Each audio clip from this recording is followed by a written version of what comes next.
Pokemon Shining Pearl is one of my favorite Pokemon games on the Switch, and recently I got the urge to replay it. Only this time, without taking it seriously. There aren't really any rules for this playthrough. I'm just catching whatever looks cool and making questionable decisions, both in-game and in life. With that said, let's head back to Sinnoh. This journey started on February 16th in my commercial musicianship class, with my starter choice being Piplup. I didn't get a shiny, but I got a perfectly healthy Piplup, and it just so happens to be female. Unfortunately, I'm not allowed to play in class, so I would have to wait until after the class ended to continue playing. But I like to give it a nickname, of course. So, trying to think of what I want to name this thing. I found it during a music class, so we weren't actually talking about this, but I'll name it Half Note. Why not?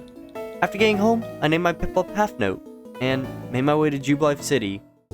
It's crazy that this place is a fully developed city now. Last time I was here, it was just a village. I visited the trainer school to deliver a parcel to my rival, Dumpster, and answer some trivia from my very own Poketch. Hey buddy, hi Dumpster. He went ahead and memorized everything on the blackboard. How about I check if you were paying attention and I throw a piece of chalk at your face?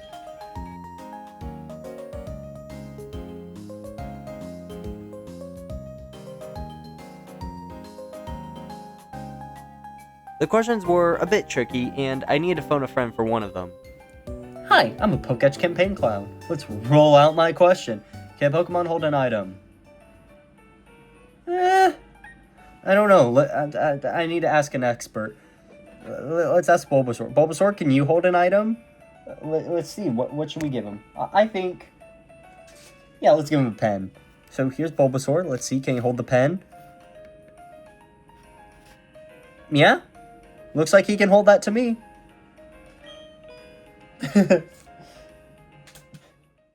Half Note was holding up pretty well for being the only member, but she ran into the inevitable issue of having to face grass types.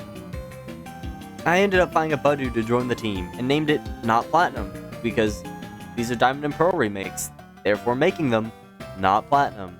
The regional dex in these games is so whack. Why did they make a Fire Elite Four member in a game with only 2 fully evolved fire types?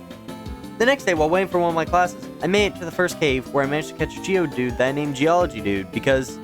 Geology Dude. Upon reaching the gym, I found out that Rourke was missing, so I decided to roam campus a bit to try and find him. He ended up being by the Fine Arts building. Or at least, that's where I got enough shade to actually see what I was doing in game. Before heading home to take on the gym, I had to pay a visit to a very important location. That's a pretty important table. That's where I fought the Bug Gym in X. Right there. That is actually the table I sat at when fighting Viola in the X movie. I made my way home and attempted the battle against Rourke. I was super unprepared though, and actually lost my first try.